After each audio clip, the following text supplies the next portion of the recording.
Hi everyone, myself Anika. In this video, we are going to discuss about the basic concepts of oscillators, like what is an oscillator and what is the use of oscillator and the working principles of oscillators. First, let's see what is an oscillator. Oscillator is an electronic circuit that is able to generate AC output signal without having any AC input signal. That means whatever the DC voltage which we are applying to the circuit, it will be converted in terms of AC output. We are all well known about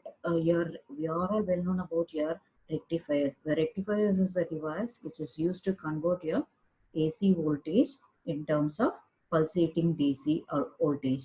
So oscillators will works in the opposite way. It is used to convert DC voltage in terms of AC output. So the AC outputs may be in terms of sinusoidal waveforms or otherwise non-sinusoidal waveforms also. So we can say oscillator is an amplifier along with the positive feedback. Without having any external input signal, it can able to provide the output in a desired frequency. Next, let's see the usage of oscillators.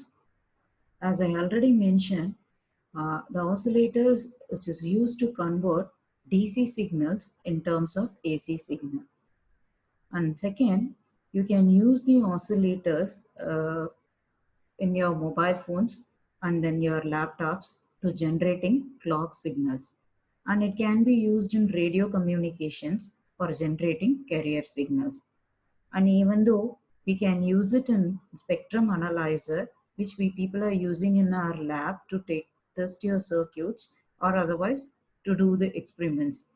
So these are the some important usage of your oscillators. Next, let's discuss about the types of oscillators.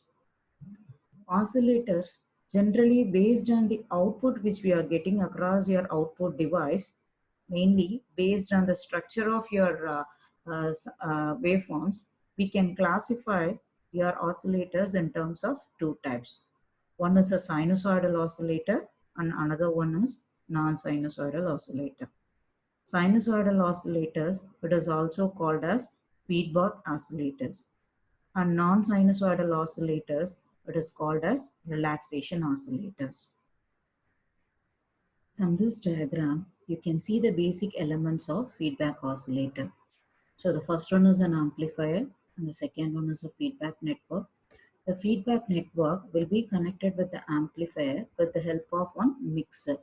So now it is invisible, but when we are going to explain about the block diagram of your oscillator, we will have one mixer circuit here.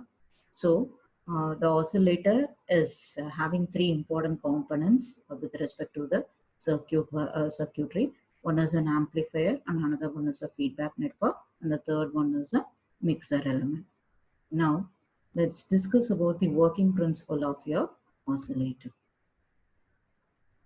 So as I mentioned earlier, the feedback oscillator, it will have three important components. One is your amplifier and another one is the feedback. And the third region is your mixer region. So whatever the DC voltage which we are applying here, it will be converted in terms of AC output voltage. The second step, some portion of your AC output voltage, it will be fed as an input towards your feedback network. That means the V0 which we are getting across your amplifier, it will be fed as an input towards your feedback network.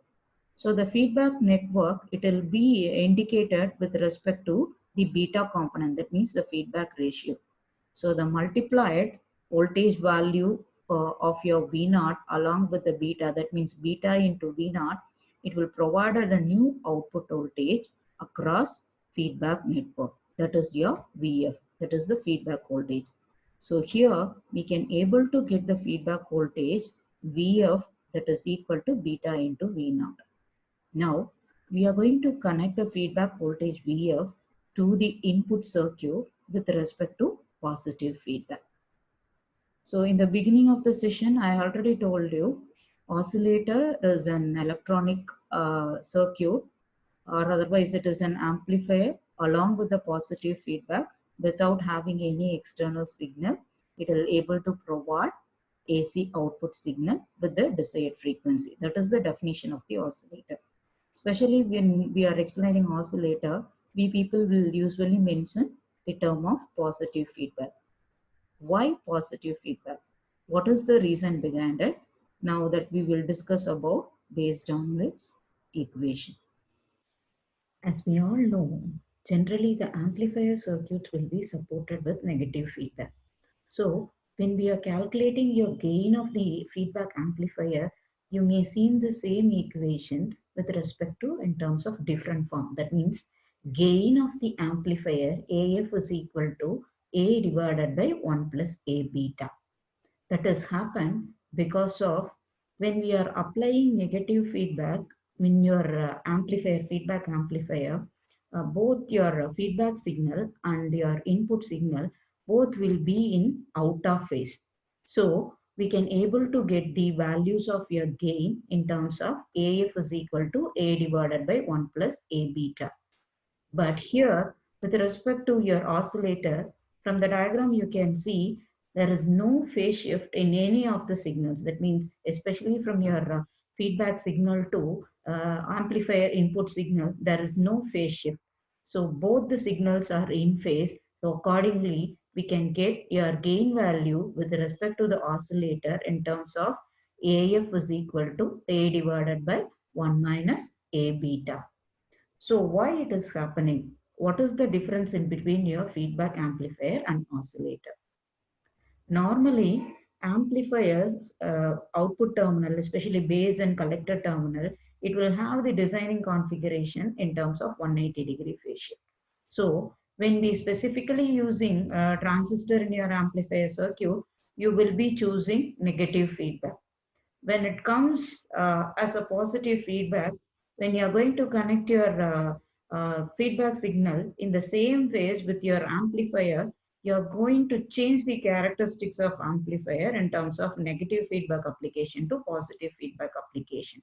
So the signal which have to be connected in terms of negative terminal, it will be connected in terms of positive terminal, means it will produce some errors. That is, it will produce some disturbance. That disturbance is creating oscillation. So if you are changing your characteristics of your amplifier from the application of your negative feedback to positive feedback, means then it will produces the oscillation. Now, based on this method only, we people are getting sinusoidal oscillations across your oscillator. And let's see the nature of your sinusoidal oscillators. Sinusoidal oscillations, generally it will be classified in terms of two types. One is a damped oscillation and another one is an undamped oscillation. With regarding oscillations, it is a random signals. So it may be in a linear way, or otherwise you may, sometimes you may get non-linear outputs is also across your oscillator device.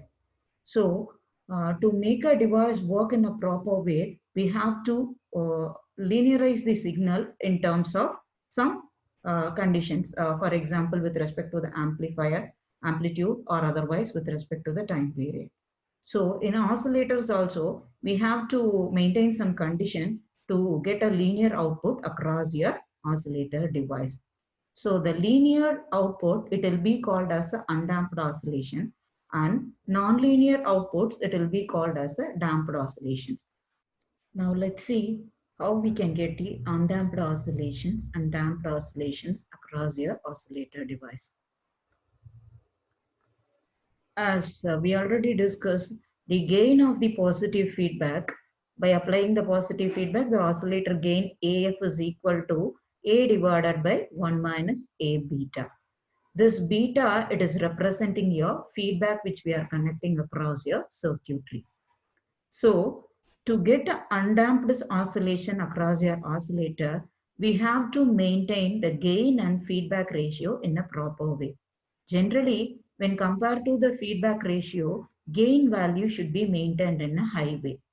For example, if I am choosing the gain of your amplifier, it will be equal to 20 and beta is equal to 0.05. When you are going to multiply the 20 with respect to 0.05, it is again going to produce the numerical value as 1. So 1 minus 1, it is going to be 0 here. So anything divided by 0, it will be turned out as an infinite value. So the gain with respect to your positive feedback, gain with feedback, it will be indicated in terms of infinite. As we already know, generally the gain will be the output voltage of the amplification divided by input voltage. So AF is equal to V naught divided by VI, or sometimes it may be V naught divided by Vs. So if you are if you are going to equate this V naught divided by Vi over here, so V naught will be representing your numerator part.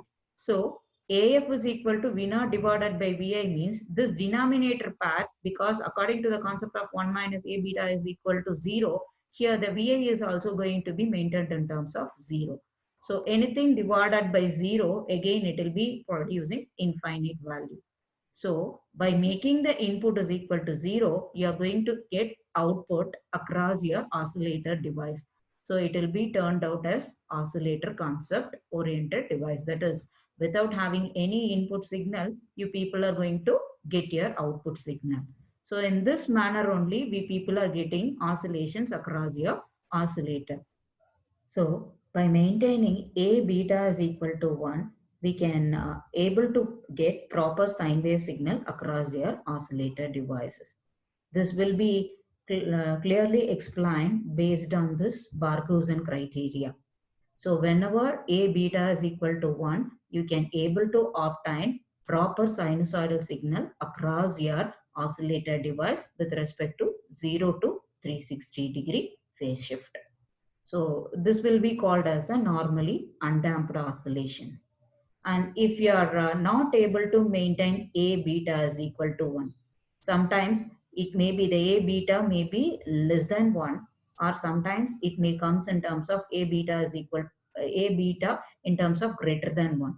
In that condition only, we people will get damped oscillation. That means sometimes your sine wave will start with the maximum amplitude and ends with the minimum amplitude, and it will start with the minimum amplitude and it will goes towards the maximum amplitude. Whenever A beta is equal not equal to 1, you will get a non-linear signals. That non-linear signals are called as a damped oscillation. Now let us see how many types of sinusoidal oscillators are there. So the sinusoidal oscillators, it will be classified based on the feedback components which we are connecting across your feedback network. If it is a LNC component network, it will be called as a tuned circuit oscillators, or otherwise high frequency oscillator, or otherwise RF oscillators. That means in your feedback network, you are having different kind of inductance and capacitance as a feedback element, means it will be called as a tuned circuit oscillator.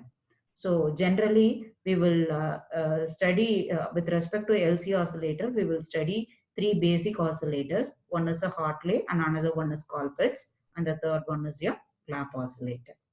Instead, in your feedback network, instead of a LC combination, you people are using RC element as a feedback element, means then you can you can call that type of oscillators as a RC oscillator, and it is also called as a audio frequency oscillators. Under RC oscillator, we will mainly concentrate about RC phase shift and Wien bridge oscillators.